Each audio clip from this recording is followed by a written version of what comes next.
The standout for me would be one Count Orlok. Uh, which Skarsgård plays him? Is it Bill? Bill. Bill Skarsgård. Yeah, Bill Skarsgård portrayal of Count Orlok is incredible in this film because it's like the first vampire film I've seen in a long time where uh the vampire is something that's actually horrifying. Like the Yeah. vampire in film has a long sort of history to it, and it's gone through many, many different changes over the years. But I think the total sort of impact of all the different ways vampires have been portrayed in film up to this point have sucked any mystery or horror out of them. Mm. And this, I think, makes makes the concept of a vampire a lot more mysterious, a lot more horrifying Yeah. than pretty much any modern vampire movie I can think of. I love the characterization of, or lack thereof, of Nosferatu in this, or Count Lorlock. Like, it's so interesting. Like, we don't know anything about him in this movie. We're not given much detail. We don't even know if he was a Count at one point or whoever he is. We just know that he's got a big mustache and he sounds really scary. And the way they deliver his, I guess for the lack of a better term, monstrosity in this film and dread is through Nicholas Holt's character. I mean, you have the intro of the film, obviously, and you're revealed, oh, bah, it's him. But like, and then boom, Nosferatu, the title sequence. But we get the actual intro of him, and the build up to it is horrifying. And it gets you like on pins and needles, especially as we're entering the castle with Nicholas Holt's character. Like, and especially David, the music. Oh my God, the music in this, like, it's good in Lighthouse, but this enhances nearly every facet on what's on screen with this soundtrack. Man, is it? Oh, it's like there's so many times we were watching this where I'm like, oh man, that's dope. Oh, that's creepy.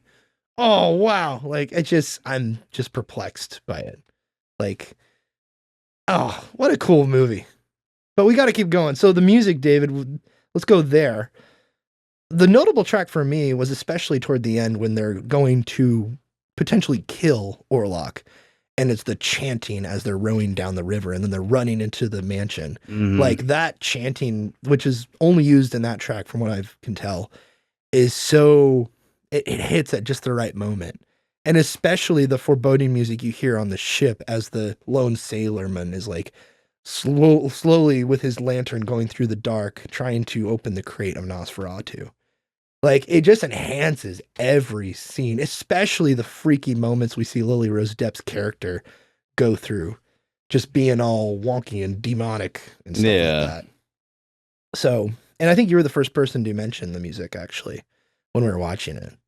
Yeah. For me, I think what stood out to me was the music in the towards the beginning where he's um in the carriage ride over to Orlok's castle. Mm. Like it's very like it just gives it such a like dark foreboding atmosphere. Um and I have to say too, Nicholas Holt's character Oh, in those scenes is very, very good because like Bill Skarsgård definitely sells Orlok, but then like it's taken up a notch when Nicholas Holt is like very convincingly like frightened to death of this creature. yeah. Like that's something that you don't really see a whole lot, I think, in vampire films is the terror that they inspire in their victims. Mm. Um and this like uh seeing the terror that Nicholas Holt's character is going through like really intensifies it for me. Yeah. Yeah, his performance is really is it's almost like because there's so much talent on the screen, like you almost forget about Nicholas Holt's character and a lot of the scenes, especially when we're separated from him for a moment in time. But the crazy like places Lily Depp's character goes and that she goes as an actress is really, I think, one of the standouts of this film. But then you also have Aaron Taylor Johnson, this man who is slowly losing his family, and the suffering you see in his eyes specifically. Like you see kind of different emotions really well played in different actors. Like in Nicholas Holt, you have the fear. In Aaron Taylor Johnson, he's this preppy and snooty rich man who's a businessman on the shore or of the docks. And then like you see the pain and sorrow in his eyes during the funeral scene. Um, and then you have like the courageousness that you see in Willem Dafoe, but also kind of the craziness in those eyes as well. Yeah. And speaking of crazy, I think his name is McBurney, Simon McBurney, who plays the the Count's minion. Yeah, Herr Canuck. Herr Canuck, like that dude goes places in this movie. Oh yeah. Like he's eating birds, he's live animals, rats, and biting people, and flying purple people eater. He's everywhere. Yeah. He really brings a lot to this film. Like he's kind of like a side character, but like when you see him, it's just like, oh my goodness. He kind of steals the show, especially like in the second scene we have with him where he's like summoning Orlok. Like it's like, Robert Eggers, you like showing naked people. And it's this old man who's summoning Satan or something, like, oof. And Robert Eggers does a good job of controlling his urge to portray full frontal male nudity. Because we see some, but it's not until later. It's prosthetic as well. So yeah, so the scene with Herr Canuck doing his like ritual where he's naked Tava on his bum, Yeah, we don't like it's shot very carefully, so there's not any objectionable glimpses into his physique. Yeah, it's respectable for sure. Which is really funny because it's like the shot is like the scene is like his character is anything but respectable. It's like he's like a raving lunatic. Yeah, it's really interesting. Let's talk about Lily Rose Depp for a second. I want to know what you think of her because, and it's as we'll talk about in the trivia as well. But it's kind of like she also is the one that goes places, and it's kind of crazy because when you, in her eyes specifically, you don't see craziness. You don't see anything. You kind of just see a missing soul almost in her eyes at times. Like you see a loving wife who loves her husband so dearly, but then like in her performance, she delivers such a bizarre, very demonic performance that you'll see in other horror films for sure. But for some reason, man, like her eyes and her face and the way she's able to contort it, and kind of like William Dafoe's face, like his performances as like the Green Goblin, like he's got a crazy face and he can do things with his face. She channels that kind of same energy. I feel. I was going to say this kind of reminds me of The Exorcist a little bit. Yeah. Her portrayal of like the little girl in The Exorcist. I think there's a little bit of that in her portrayal in this film. And it's very well done. She goes all out, like she just goes for the crazy. But like she knows, like she unleashes it in a way where it has maximum impact.